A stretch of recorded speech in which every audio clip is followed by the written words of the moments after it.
Halo Tribuners, jumpa lagi bersama dengan saya Kusnala Syaifa dalam tayangan berita selebritis di Tribun Lampung. Kami akan menyajikan informasi menarik dan terupdate seputar selebritis tanah air untuk Anda. Dan inilah berita selebritis selengkapnya. Berita pertama, Aisyah Kinem, anak Irfan Hakim jatuh dari kuda saat kejurnas. Putri pertama Irfan Hakim, Aisyah Hakim, mengalami insiden saat berkuda. Kejadian tersebut dialami Aisyah Hakim ketika bertanding dalam kejuaraan nasional atau kejurnas pada Selasa 27 Desember 2022. Aisyah Hakim menyebut bahwa kuda yang ditunggangi saat itu terjatuh baru dikenalnya. Meskipun sempat terjatuh, namun Aisyah Hakim kembali bersyukur lantaran kondisinya sudah membaik. Sebagai pengobatan, Aisyah Hakim menjalani terapi. Akibat jatuh dari kuda, Aisyah Hakim mengalami memar di beberapa bagian tubuhnya. Berikut wawancara dengan Aisyah Hakim.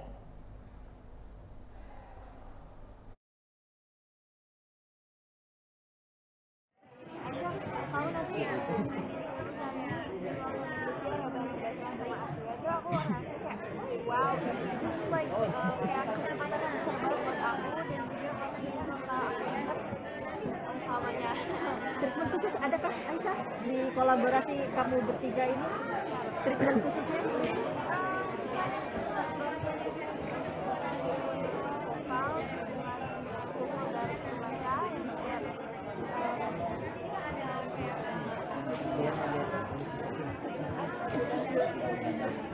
Berapa lagu Aisyah?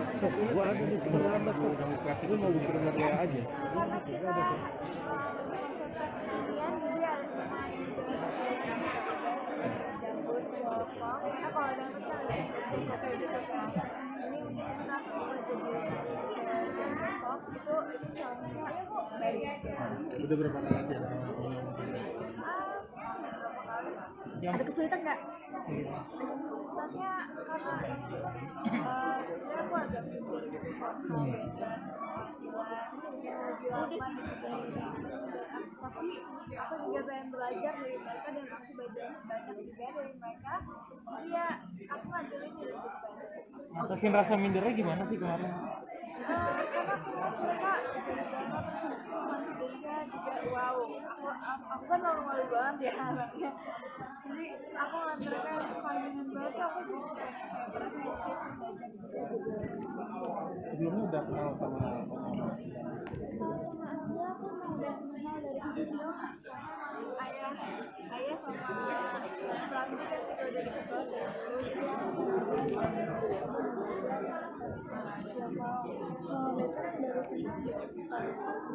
begitu Penyesuaian untuk film bisa ngeblend gitu.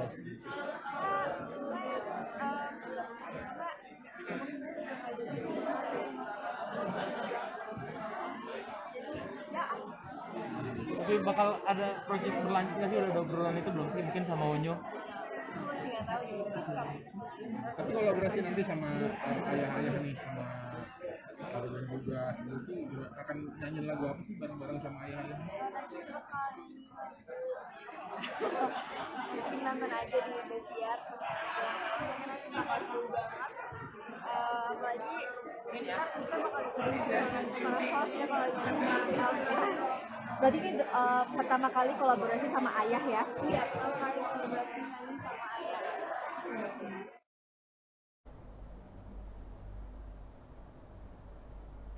Berita selanjutnya, Lesti Kejora tampil lagi di TV. Bagaimana dengan nasib Rizky Bilar? Lesti Kejora dijadwalkan akan tampil perdana pada 11 Januari 2023 mendatang usai KDRT yang dilakukan oleh Rizky Bilar. Lantas dengan kembalinya Lesti Kejora di televisi, apakah Rizky Bilar bernasib sama? Mengenai hal itu, Harsiwi Ahmad selaku Direktur Programming SCM mengatakan bahwa Rizky Bilar tak akan tampil di panggung yang sama dengan Lesti Kejora. Mengenai kemungkinan Rizky Bilar kembali tampil di televisi, Harsiwi Ahmad belum bisa memastikan.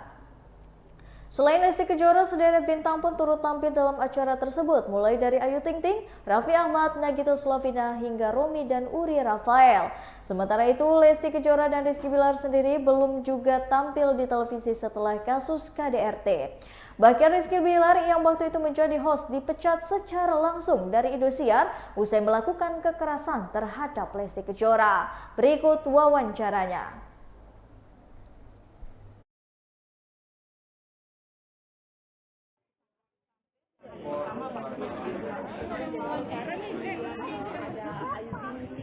Kemudian ada Dewi Persik, ada 28 diva, ada diva dangdut, kemudian ada pasangan selebritis, kemudian ada Ratu Roasting, kemudian ada juga nanti insya Allah ada pemain-pemain bola, kemudian di tanggal 11 nanti akan ada Agnes Monica, Roma Irama, ada Rosa, ada pemain-pemain panggilan, ada Siti Triana, kemudian ada juga Nasar, kemudian ada 28 Pantura Angel dan 28 Bisnipa, dan tentunya akan ada anak-anak artis yang akan tampil di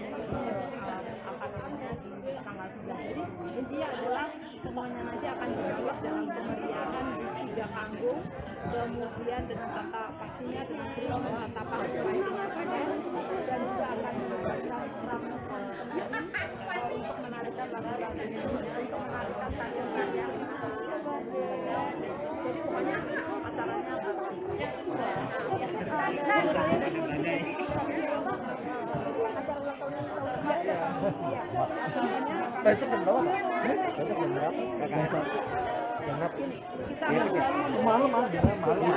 pertama adalah dalam hal treatment, di mana tahun ini betul-betul konsep kita adalah masif ya. Kalau tahun sebelumnya mungkin nggak masif, tapi kalau tahun ini masif itu artinya banyak, besar, spektakuler gitu. Makanya tadi ada 3 panggung, kemudian ada 28 Pantura Angel, 28 Diva, 28 Divo, ada ratusan artis, kemudian ratusan penari. Itu tujuannya adalah untuk membedakan dari tahun yang lalu, yaitu tahun ini dibuat masif, spektakuler. Kita gini, ini adalah ulang tahun yang ke-28.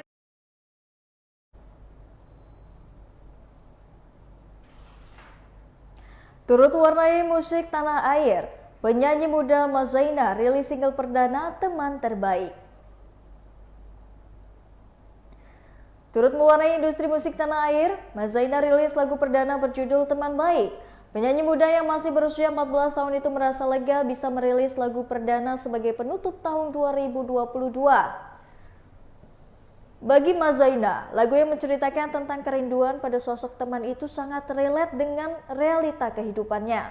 Sang penulis lagu Bimo Maxim mengatakan, proses penggarapan lagu Teman Baik berlangsung kurang lebih 1 tahun. Menurut Bimo, lagu Teman Baik sudah disesuaikan dengan usia dan karakter suara Mazaya. Di samping itu, Bimo juga menilai bahwa karakter suara Mazaya sudah matang meski usianya masih sangat muda. Berikut wawancaranya dengan Mazaya.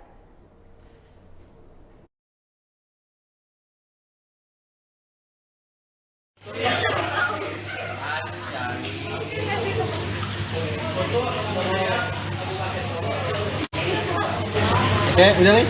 Jalan. Hari ini kita rilis single terbaru dari Mazaya, musisi berbakat muda, usianya baru 14 tahun. Beberapa tahun terakhir Mazaya cover lagu di YouTube, dan saya belakangan baru mengetahui bahwa beliau adalah ayahnya adalah sahabat saya. Hari ini kita rilis single perdana dari Mazaya. Mas Bim, apa nih Mas Bim bikin yakin potensi dari Mazaya sendiri, apa potensinya gitu? Mazaya sangat berpotensi sekali. Makanya kita juga kasih materi yang sesuai dengan usia dan karakter suara Mazaya. Kalau Mazaya gimana? Bisa kerja sama bareng sendiri seperti apa perasaannya? Pastinya senang banget karena dapat potensi jalan itu senang. Kalau boleh tahu tentang apa sih lagunya Mas Zaya? Tentang merindukan seorang teman, membutuhkan seorang teman. Jadi relate gak sama kehidupan kamu sendiri lagu itu? Relate. Karena temen aku ada yang di sini, ada yang di sana, itu pasti bakal ada rasa kangen-kangen. Nah, ini lagunya relate banget. Bagaimana pertimbangannya dari acting itu tiba-tiba jadi penyanyi? Pertimbangan seperti apa? Dulu ya sempet acting main FTV tapi berhenti. Habis itu aku lebih fokusin diri ke dunia musik dan akhirnya ada. Sejak kapan sih fokus ke dunia musik? Kalau musik aku udah suka dari kecil karena punya seorang ayah yang emang suka musik juga. Aku suka musik juga. Kalau untuk fokusin itu baru beberapa tahun terakhir aja. Impian kamu ke depan seperti apa sih memilih fokus untuk di dunia Impian aku ke depan pastinya semoga aku dikasih jalan yang bagus sama Allah. Semoga dapet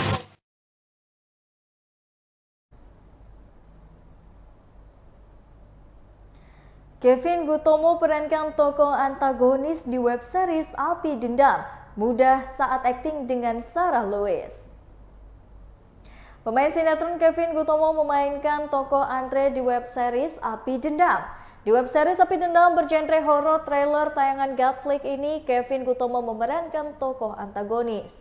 Kevin Gutomo harus memainkan peran licik dan berdarah dingin. Pria yang kini berusia 25 tahun ini merasakan bahwa karakter antagonis tidak mudah dimainkannya. Kevin Gutomo beradu akting dengan Sarah Lewis yang berperan sebagai Sarah. Berikut wawancaranya.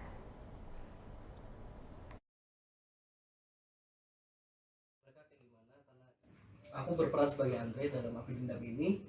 Jadi antagonis, si protagonisnya si Sarah. Jadi memang si Andre ini karakternya tuh licik banget, antagonis berdarah dingin lah. Terus ini Oma sebagai sebagai dua kakak adik, dua peran. Kakaknya dibunuh, jadi adiknya dendam. Nah itu yang membalas dendam adiknya. Jadi mamahnya Dinda, iya, karena anaknya nggak datang jadi lupa. Oke, Kevin, berarti kamu sudah lihat pemeran utama di sini? Iya. Pemeran utama sudah dengan karakter antagonis. Betul. Oke, gimana sih kemarin keseruan di lokasi syutingnya? Wah, seru sekali prosesnya. Prosesnya seru banget karena kebetulan ketika aku kenal aku mengingat Tante Ayla ya, biar Oma ya. Oh iya, Oma deh. Kenal Oma sama Adi juga di sini, kita chemistry itu langsung dapet gitu loh. Jadi syutingnya nggak lama, jadi ya udah kayak keluarga aja kita syuting. Cepet banget, nggak susah. Asik lah pokoknya. Dia asiknya mungkin pas di ini hutan kali ya, kejar-kejarannya. Oh iya. Seru itu ya. Oh seru banget. Mungkin ada tantangan tersendiri pada saat proses syutingnya. Oke, tantangan kalau aku dulu ya. Kalau dari aku tuh karena ini antagonisnya beda sama peran antagonis yang aku biasa mainin. Ini tuh karena ini antagonisnya lebih kelicik, yang lebih ke darah dingin. Jadi yang ketika dia marah pun nggak boleh yang nada tinggi, lebih nyantai, yang keep it low key lah antagonisnya. Nah kalau dari Ade sendiri? Kalau aku ya, honestly susahnya pas mungkin waktu kan aku kesusahan aku sendiri sih waktu itu. Aku kan nggak suka ayam. Oh ini pengalaman di syuting nih. Ini kan aku nggak suka ayam. Tapi disuruh makan ayam. Itu aja sih susah warnanya. Dia nih. Kalau Oma berarti pas adegan makan ayam. Iya. Disuapin ayam. Sama Oma. Ayam racun. Oh iya. Iya, memang iya. Jadi yang dendam tuh saya karena kakak saya yang jadi suami.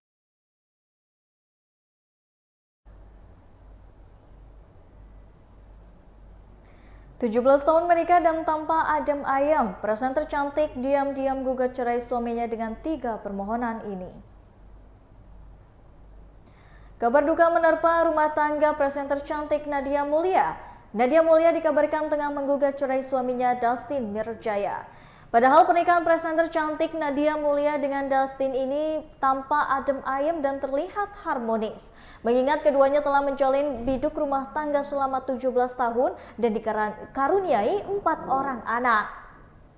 Model sekaligus pembawa acara itu dikabarkan telah melayangkan gugatan cerai di Pengadilan Agama Jakarta Selatan. Hal tersebut teregistrasi dengan nomor perkara 4427-PD-2022-PAJS tertanggal 14 November 2022 lalu. Hal tersebut dibenarkan oleh Taslimah Humas Pengadilan Agama Jakarta Selatan. Nadia dan Dustin bahkan telah menggelar sidang mediasi pada 14 Desember 2022 lalu. Namun kata damai belum menjadi kesepakatan bersama. Berikut wawancaranya.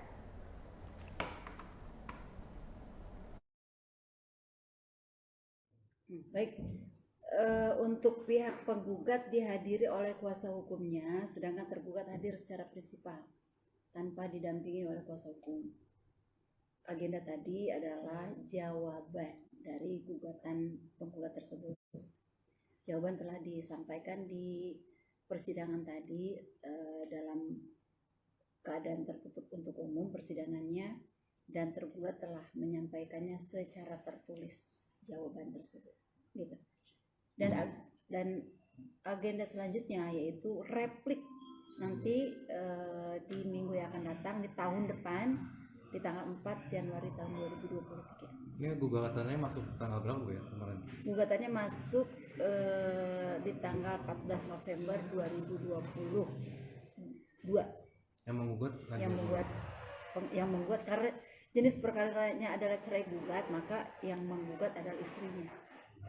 Saat mediasi pertama kemarin hadir nggak Bu? Hadir, kedua-duanya hadir, dan mediasi telah dilaporkan bahwa mediasi itu tidak berhasil, sehingga perkara dilanjutkan dengan proses selanjutnya yaitu jawaban. Dan alhamdulillah tadi sudah pihak tergugat telah memberikan jawaban secara tertulis dalam sidang tertutup untuk umum tanpa didampingi kuasa hukumnya dari pihak tergugat, sedangkan penggugat adalah yang hadir kuasa hukumnya. Isi tergugatnya apa? Isi tergugat Gugatan sidangnya saja tertutup untuk umum, apalagi isinya gitu. Jadi yang jelas agenda tadi adalah jawaban tertulis dari tergugat sendiri yang secara prinsipal menghadiri persidangan. Selain gugatan cerai ada gugatan lain? Mana dulu? Saya dulu jawabannya. Jawabannya secara tertulis tertutup untuk umum. Jadi isinya kami tidak bisa menyampaikan dan tidak tahu karena persidangannya tertutup untuk umum.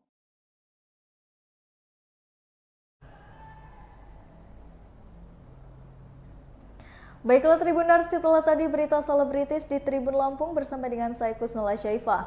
Jangan lupa untuk terus saksikan video selengkapnya di YouTube Tribun Lampung News Video, Facebook Tribun Lampung, Instagram Tribun Lampung, dan juga TikTok Tribun Lampung untuk bisa mendapatkan informasi terupdate lainnya. Selamat siang dan sampai jumpa.